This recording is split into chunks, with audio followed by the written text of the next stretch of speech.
Isaías 64, apenas o versículo 4.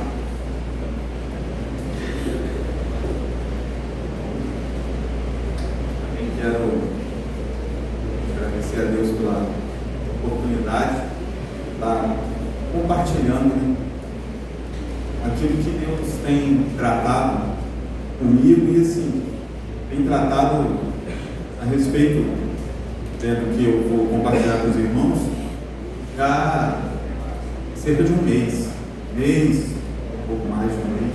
Deus tem falado muito no meu coração através dessa palavra. E vamos ler o texto aqui, Isaías 64, versículo 4. Porque desde a antiguidade não se ouviu, nem com ouvidos se percebeu, nem com olhos se viu Deus além de ti, que trabalha para aquele que nele espera. Amém. Podem se assentar, meus irmãos. Quero mais uma vez colocar minha vida diante de Deus.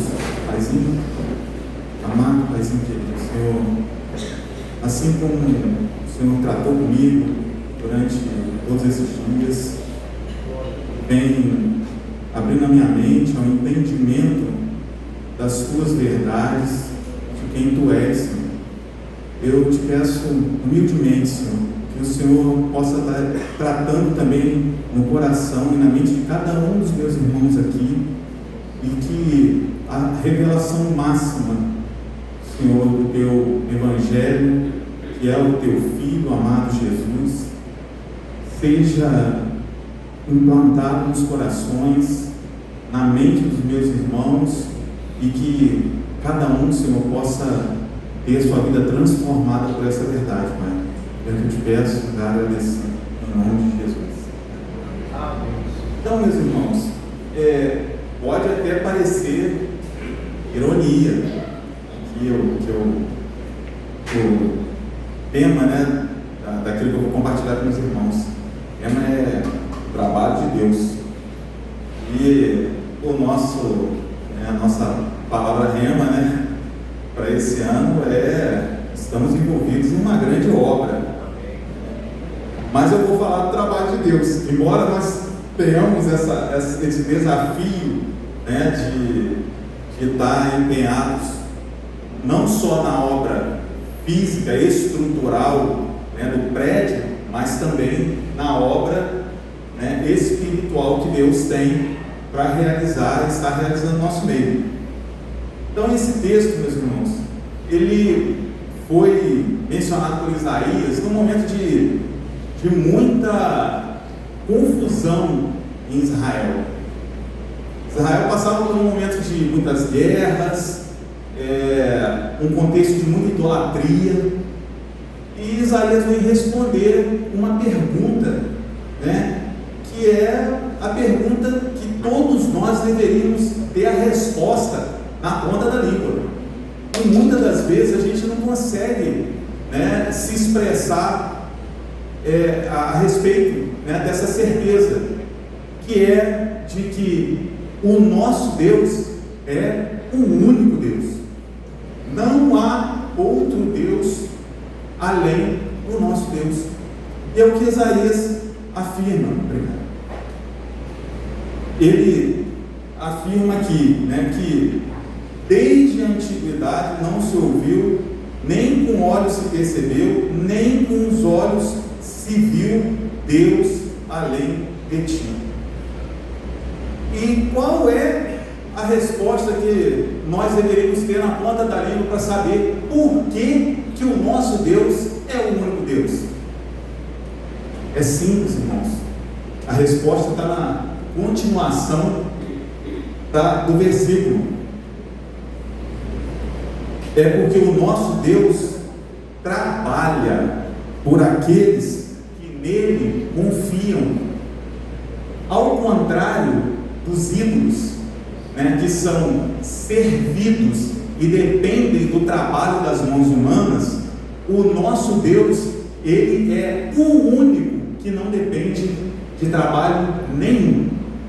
O meu trabalho, o seu trabalho, não move nada em relação a quem Deus é. Então, esse diferencial, né, do nosso Deus em relação aos outros deuses, né, que o nosso Deus trabalha em função daqueles que nele confiam, né, traz para nós algo no nosso coração, né, que a gente também deve pensar, refletir. Se Deus trabalha, né, e se o trabalho, né, de Deus em nossa função, qual é o nosso trabalho, né, que é a confiança? Será que é só confiar? É só isso mesmo? Meus irmãos, por incrível que pareça, o nosso trabalho está em confiar no trabalho de Deus. Aleluia. E a gente vê que os ídolos, né, eles exigem um trabalho.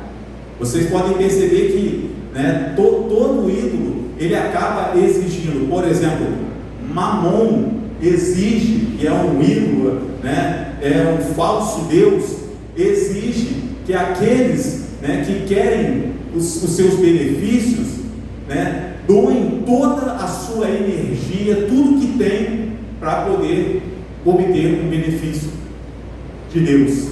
Já o nosso Deus, não. Nosso Deus não precisa que nós façamos nada, absolutamente nada. Ele só pede que nós confiemos nele. E isso gera em nós o princípio básico, né, que é a fé.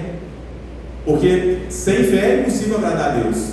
Então, a confiança em Deus já move em nós a fé. A confiança no trabalho que Deus tem desenvolvido já desenvolve em nós a fé.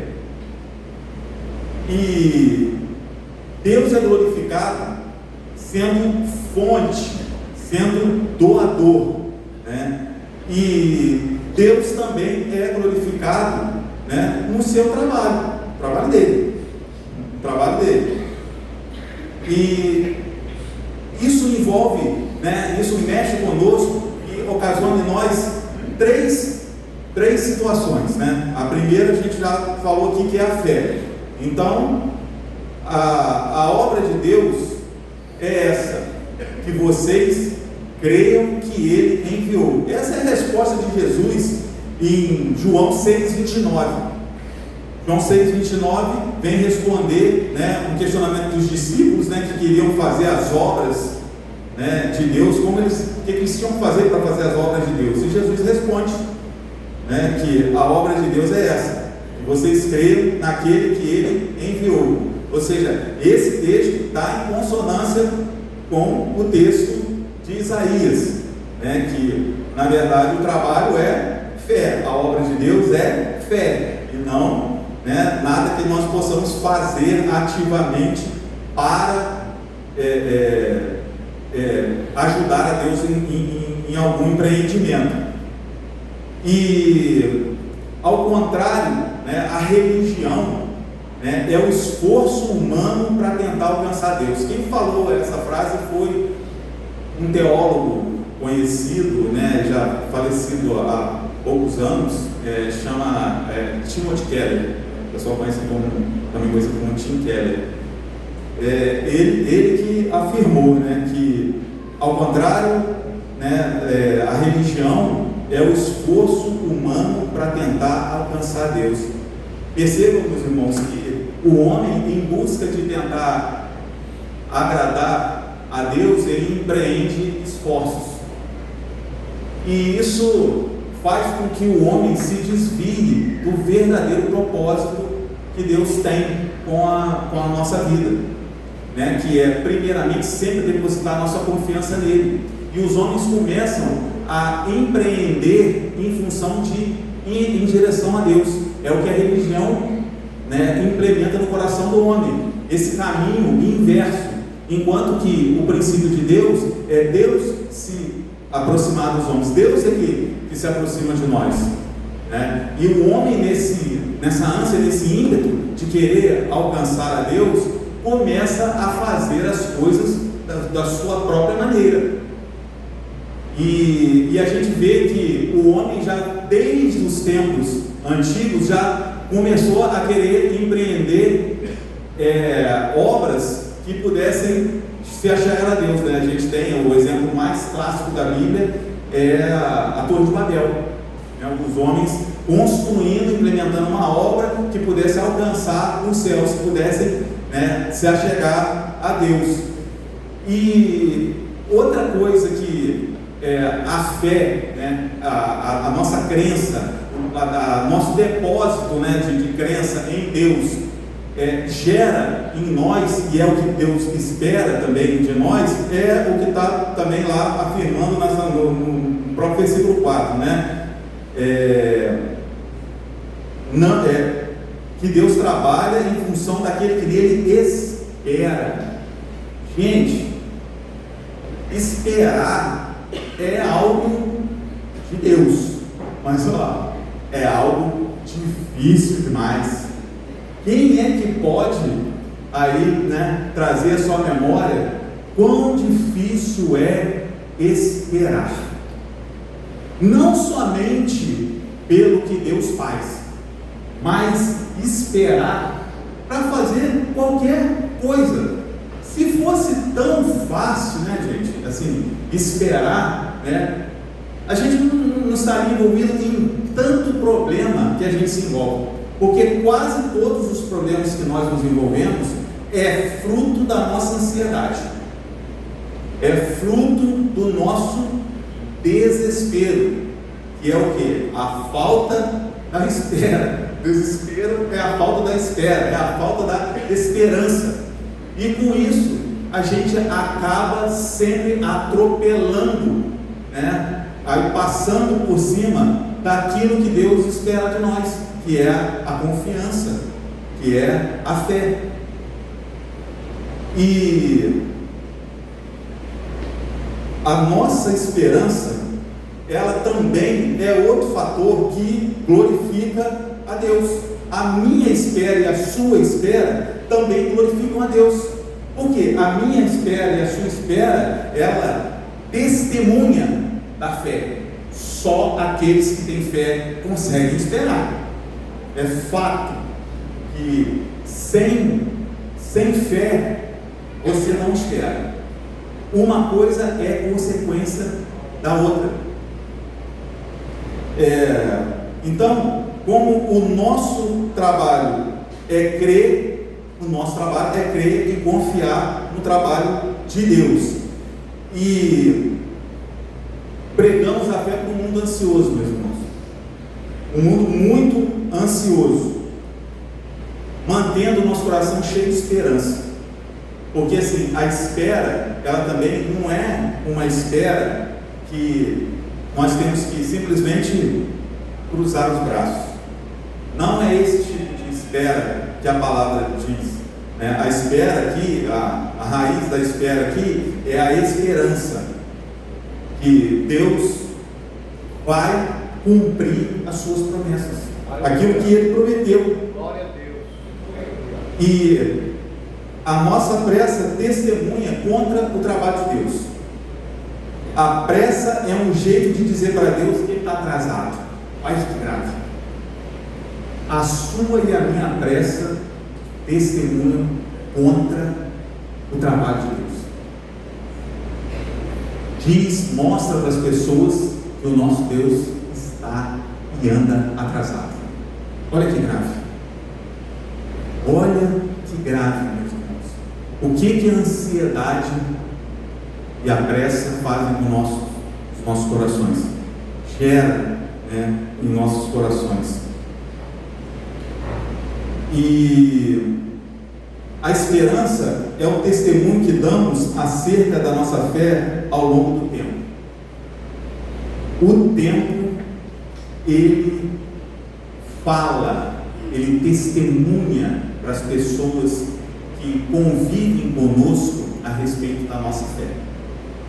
Nós provamos a existência do nosso Deus através da nossa fé nele. Porque as pessoas vão ver nos meus olhos, nos seus olhos, a verdade de quem confia que Deus vai cumprir a sua promessa. E não a promessa, que eu não estou dizendo a promessa que eu espero ser realizada, que vai atender o meu anseio.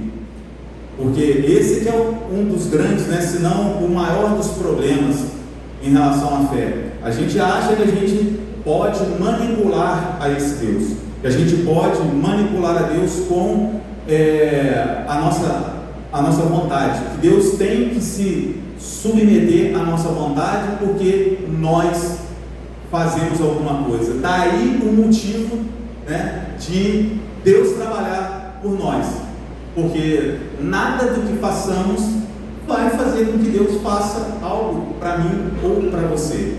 Tudo que Deus fizer para mim e para você já é ou cumprimento de promessa que Ele já fez, ou porque aquilo que eu anseio, que você anseia, está alinhado com a vontade de Deus. Deus não passa vontade, meus irmãos. Deus não passa vontade.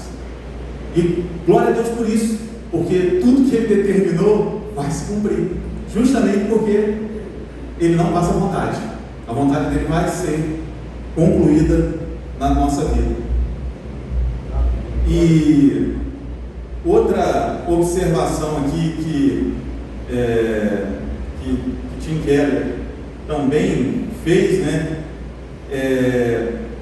que a espera, ela refina o nosso caráter. Isso é muito legal, porque aqueles que esperam vão ter seu caráter trabalhados ao longo desse tempo.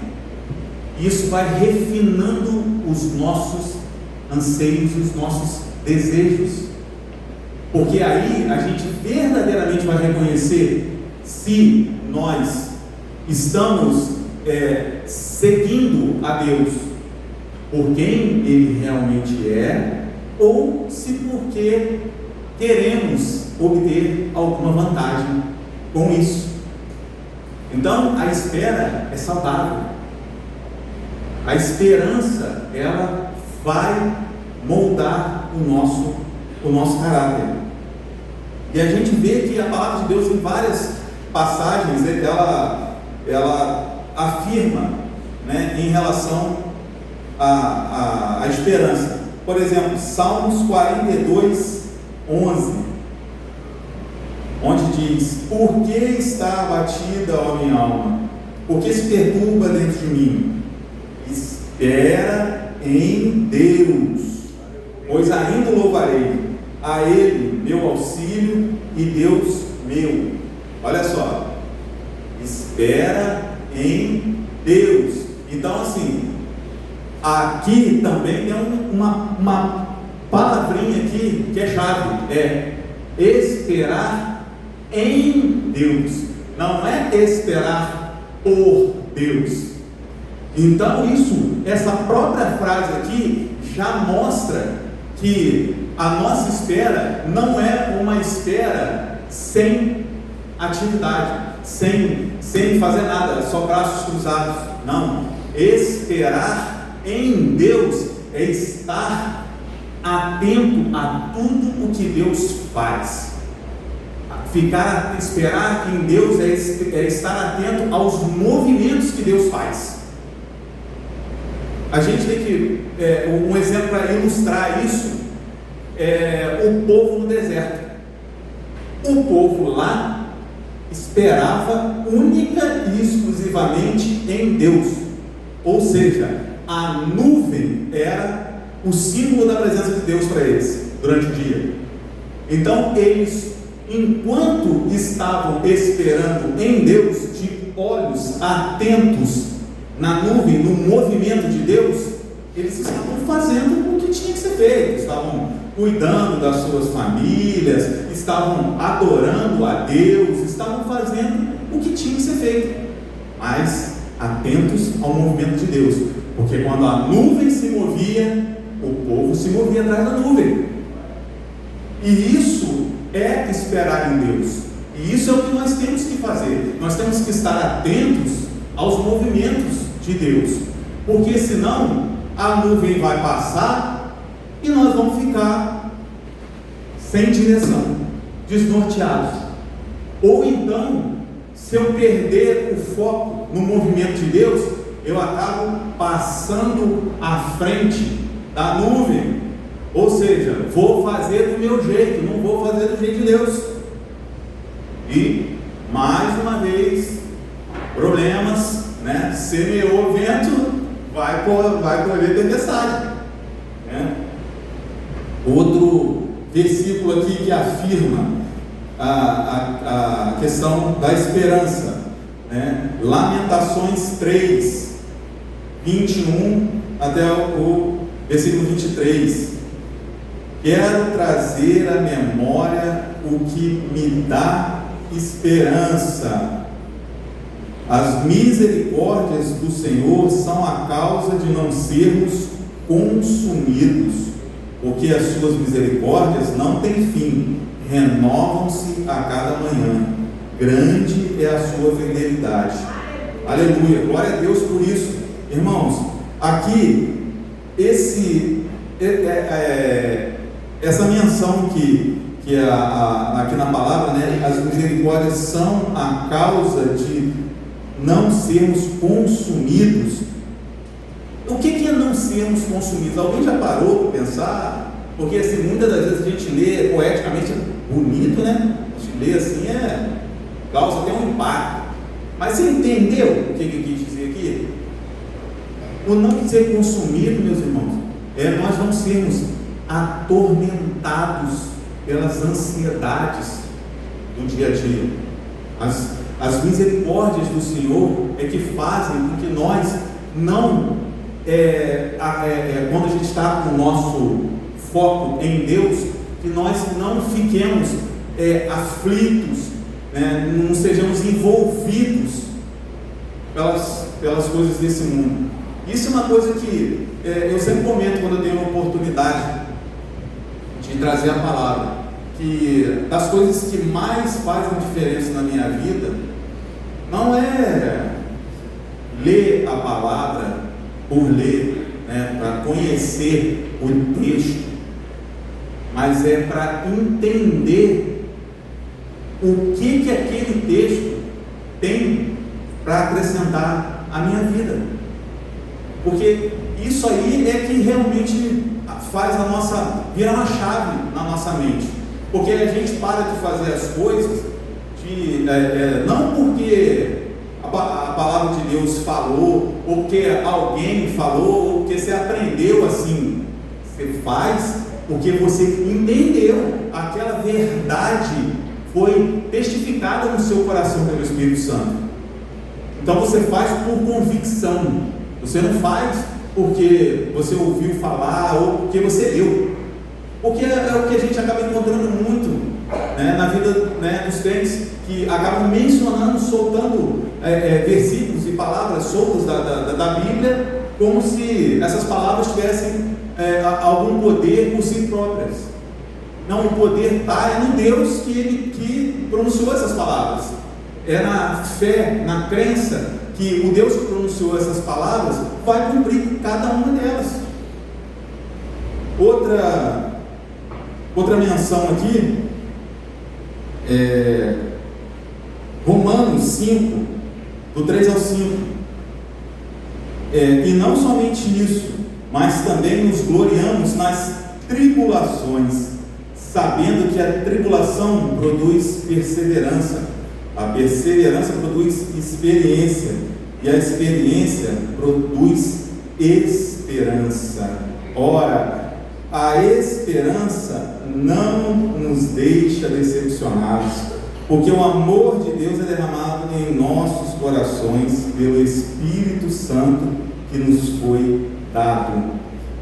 Então, irmãos, mais uma vez, né, a esperança, né, que a tribulação traz, né, o favor, né, de Deus para nós, até mesmo na tribulação, até mesmo na dificuldade. Olha que coisa incrível, que beleza, graças a Deus, glória a Deus, que Deus até na maior das dificuldades da minha vida, a sua, Ele está produzindo frutos na minha vida e na sua. E a esperança, a perseverança são frutos que o Espírito produz em mim e você nesses momentos. É importante a gente entender que dificuldade ela é algo que vai nos impulsionar mais para perto de Deus. A gente tem que entender que dos momentos de dificuldades que a gente passa, algo Deus está trabalhando na minha vida, na sua, e que vai nos amadurecer, como eu mencionei lá, né, nas palavras de Tim Keller, né, vai refinar os nossos desejos. Essas dificuldades vão acabar gerando em nós frutos de perseverança. E Colossenses 1:27, Deus queria que eles soubessem que as riquezas gloriosas desse segredo também são para vocês, os gentios, e o segredo de Deus é esse: Cristo em vocês, o que lhes dá a confiante esperança de participar de sua glória. Então, irmãos, o segredo de Deus foi revelado a nós pelo Espírito Santo. Cristo é a revelação máxima de Deus para a minha vida e para a sua vida. Hebreus 6, versículo 11: essa esperança é uma âncora firme e confiável para a nossa alma. Irmãos, não tem nada mais que aumente a nossa convicção do que crer que Cristo resolveu todos os nossos problemas. Aqui nesse versículo de Hebreus 6:11, onde fala que a esperança, né, é uma âncora firme, é que nos momentos, irmãos, mais difíceis que nós possamos passar, por mais que o vento, né, da vida, os ventos, as tempestades aí da vida possam querer nos levar para longe da presença de Deus, a esperança na obra de Jesus nos mantém firmes e próximos de Deus. Por isso é que ele ilustra da forma de ser uma âncora, que a âncora, né, nos navios é isso, ela, né, deixa o navio para que ele não saia à deriva, ele fica preso, parado no local onde ele deve ficar, no local mais seguro, mesmo com a dificuldade, mesmo com vento forte, com tempestade, ele ainda fica parado ali, preso ao local que ele deve ficar, né, para não se perder. E quando deixamos de esperar, né, Deus não deixa de trabalhar, mas nós deixamos de perceber o que Deus está fazendo e começamos a viver pelos nossos próprios esforços. Irmãos, o nosso cansaço está totalmente relacionado, nosso cansaço da vida, né? Está totalmente relacionado à nossa ansiedade de querer resolver todas as coisas, de achar que nós vamos resolver todas as coisas por nós mesmos. A confiança em Deus tira esse peso dos nossos ombros. Olha que coisa interessante em relação a esse versículo aí. Nas outras versões mais conhecidas, em vez de estar esse termo assim, é a isso que as Escrituras se referem quando dizem, coloca a versão NAA aí, olha que interessante isso aqui. Só apertar para a versão Nova Almeida atualizada, que é a versão, né, que é mais tradicional. mas como está escrito. Aí a pergunta é: aonde está escrito isso aí? Nem olhos viram, nem ouvidos ouviram, nem jamais penetrou em coração humano o que Deus tem preparado para aqueles que o amam. Não está escrito em lugar nenhum, gente. Assim, essa afirmação literal. O que está, o que é até consenso entre teólogos, é que esse texto, ele é uma interpretação inspirada pelo Espírito Santo por Paulo, daquele primeiro versículo que a gente leu lá de Isaías 64. Só que observe que em Isaías 64, olha que coisa linda, gente. Isso aqui, meu coração entrou em êxtase quando eu consegui visualizar isso. Isaías disse que, porque desde a antiguidade ele fez 3 negações, né? Não se ouviu, nem com os ouvidos se percebeu, e nem com os olhos se viu Deus além de ti. Aqui, Paulo diz que, né, desde a antiguidade não se ouviu. Não, isso aqui é o Isaías. Volta lá o 1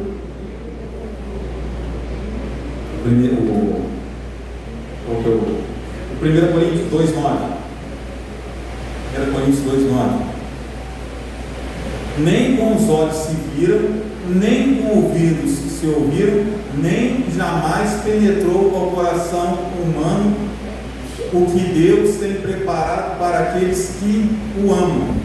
Só que tem uma palavra muito interessante aqui que é alterada. Lá em Isaías, ele coloca assim, nem com olhos se viu Deus além de ti, que trabalha para aqueles que nele esperam. Lá Isaías estava falando do Deus que trabalha. Aqui Paulo está falando do Deus que preparou, ou seja, o Deus que já fez, o Deus que já concluiu. Olha que coisa incrível, irmãos, o entendimento da revelação do Espírito a Paulo, né? E outra coisa, lá era em Isaías era, né, o Deus que trabalha para aqueles que nele esperam, ou seja, aqueles que estavam esperando em Deus. Aqui ele também amplia, né, o entendimento, né? Deus tem preparado para aqueles que o amam. E aí a gente pensa, né, mas o que tem a ver o amor com a espera? O amor com a esperança? A gente fica nessa... Por que será que tem essa diferença? Porque, irmãos, a gente prova, né, que a gente ama quando a gente tem esperança. A verdade é essa: a gente prova que ama a Deus quando a gente tem esperança em Deus, quando a gente espera que esse Deus vai concluir aquilo que Ele prometeu. Isso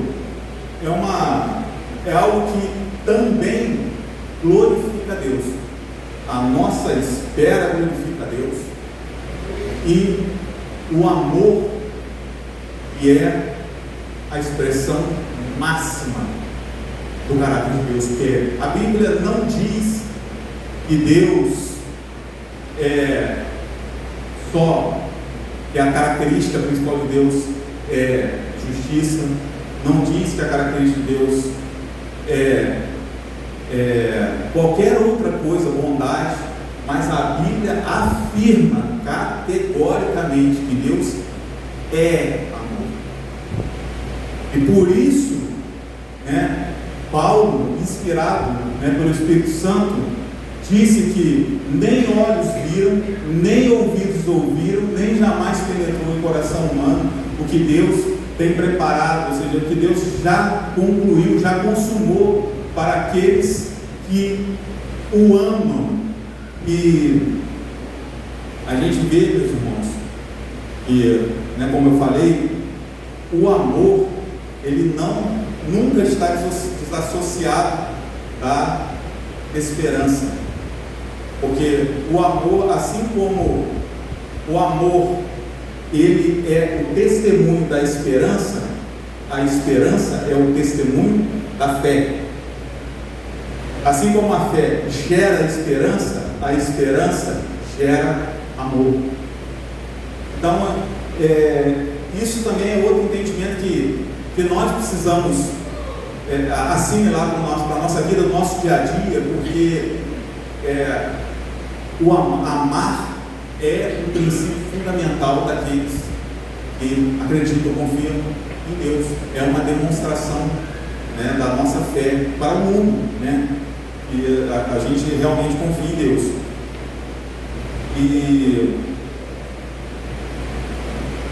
o chamado que Deus tem para nós não é trabalhar para Deus, é trabalhar com Deus.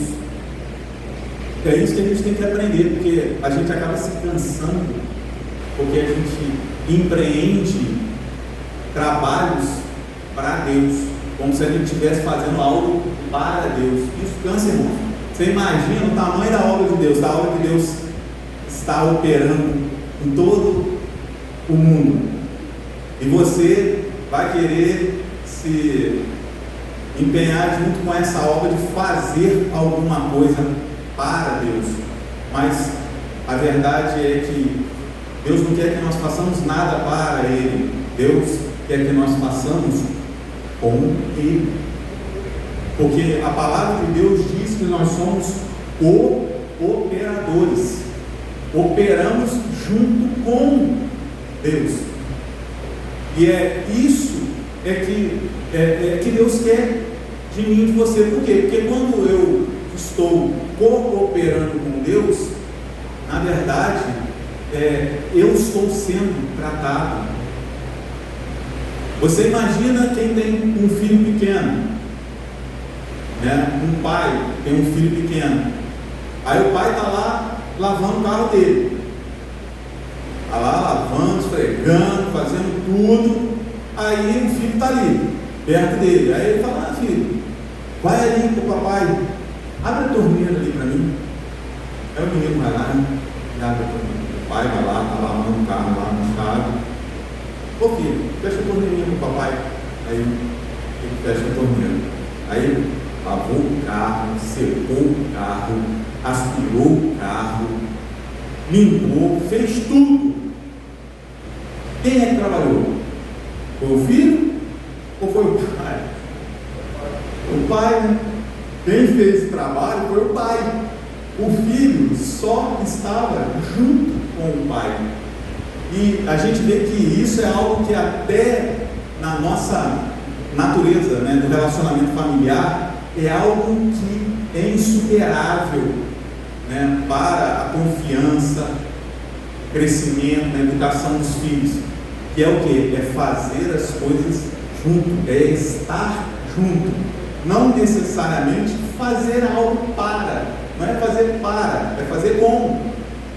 É isso que a gente tem que ter, esse entendimento, porque se a gente quiser, igual eu falei aqui, tudo querer ficar fazendo as coisas para, gente, vai ser cansativo demais. Você imagina igual aí, esse exemplo que eu citei da criança. Se o pai deixar, não, você quer fazer para mim? Maravilha! Abre a torneira, esfrega o carro, esfrega o pneu, depois você pega, você seca, depois eu quero que você lustre o carro para mim, depois eu quero que você aspire o carro para mim. Como é que vai ser essa criança aí? Você acha que essa criança vai ser feliz, papai? Feliz demais, né? Vai, E é o que acontece conosco. É um exemplo que ilustra bem esse nosso relacionamento, às vezes de querer fazer as coisas para Deus e não fazer as coisas com Deus.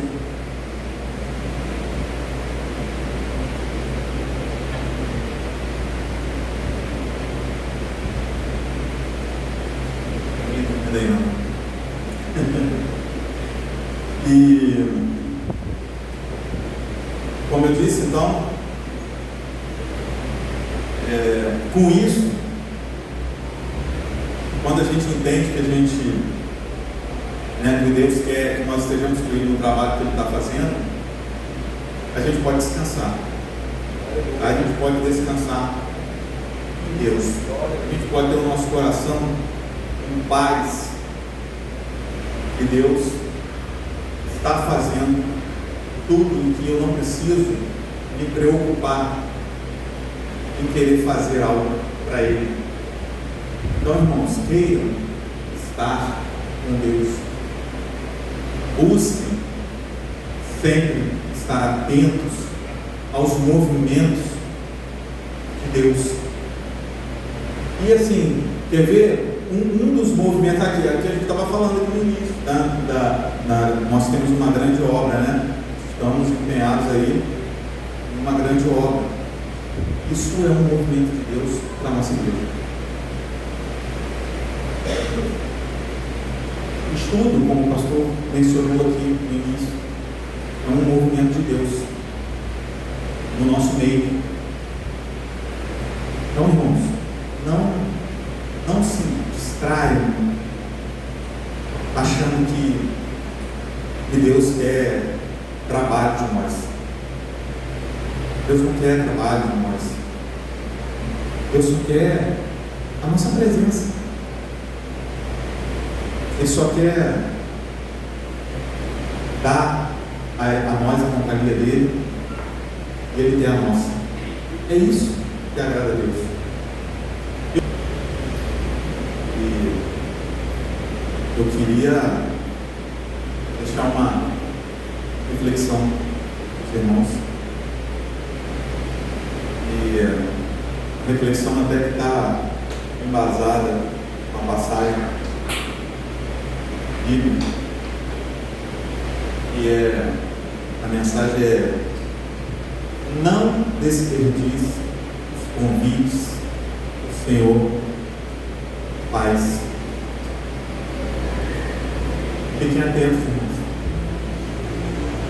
Deus nos convida para tantas coisas e a gente acaba, por conta da nossa distração, por causa da nossa ansiedade, da nossa ganância, recusando convites do Senhor. E a passagem de Lucas 14, a partir do versículo 15, diz assim: venha participar do meu banquete. E aquele primeiro convidado disse: não dá, eu acabei de comprar uma casa, eu preciso inspecioná-la, arrumar a minha casa e as coisas que ela tem. Aí, segundo, ele fez o seguinte convite: venha participar do meu banquete. E a resposta foi: não vai dar. Pois acabei de comprar uma junta de bois, acabei de montar um negócio, tenho que trabalhar e cuidar desse negócio, sustentar minha casa, minha família, não posso me arriscar agora. E para um outro, eu também disse assim: venha participar da minha festa, pois eu preparei tudo, preparei um banquete para você. E aquele convidado disse: agora não dá, porque eu acabei de me casar, preciso sustentar o meu casamento.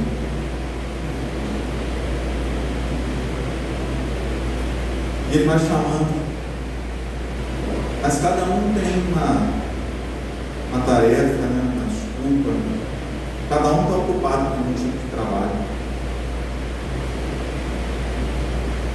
Eu queria dizer para você que Deus que trabalha por nós diz: será que você pode entender quem é que está te chamando? Quem é que está te convidando? O Deus que está te convidando para a festa dele, para a casa dele, é o Deus que sustenta todas as coisas. É o Deus que sustenta toda a criação. E eu e você precisamos sustentar a nossa esperança. O resto, o mais, o Senhor fará. E em Mateus 11:28, está escrito assim: venham a mim, todos os que estão cansados, sobrecarregados, e eu lhes darei descanso. Tomem sobre vocês o meu jugo e aprendam de mim, pois sou manso e humilde de coração, e vocês encontrarão descanso para as suas almas, pois o meu jugo é suave, o meu fardo é leve. Sabe por que o fardo dele é leve? Porque ele mesmo carrega. Mesmo quando a gente quer tomar esse fardo das mãos do Senhor, entregar o nosso, entregar o dele, ainda assim ele carrega junto conosco. E essa é uma mensagem, né, para aqueles que estão cansados, aqueles que trabalharam muito para Deus, para aqueles que perderam a esperança.